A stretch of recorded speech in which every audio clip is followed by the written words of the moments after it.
प्राचीन काल की बात है। गांव के पास एक युवक रहता था जिसका नाम अजय था। अजय बहुत ही चिंतित और असंतुष्ट था। उसके दिल में कई सवाल थे और उसे अपने जीवन के मार्ग में उलझन महसूस हो रही थी।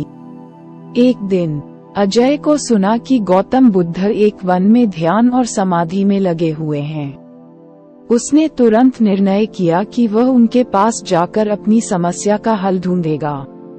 अजय ने धीरे धीरे उस वन की ओर बढ़ते हुए बुद्ध के पास पहुंचा। बुद्ध ध्यान में थे, लेकिन उनकी शांति और प्रेरणा की आवाज अजय को सुनाई दी।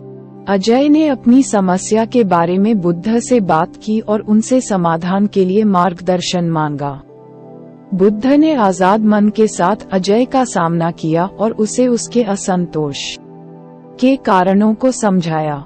उन्होंने अजय को जीवन की सही दिशा में आगे बढ़ने के लिए मार्गदर्शन दिया और उन्होंने अजय को जीवन के महत्वपूर्ण सिद्धांतों के बारे में शिक्षा दी। बुद्ध की उपदेशना ने अजय के दिल को छू लिया। वह उनके वचनों को सुनकर अपनी आत्मा की गहराई में समाहित हो गया और उसकी सारी चिंताएं दूर हो गईं।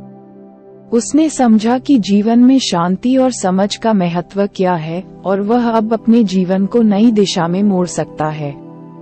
इस अनुभव से अजय ने जीवन के मूल्यवान सिद्धांतों को सीखा और समझा।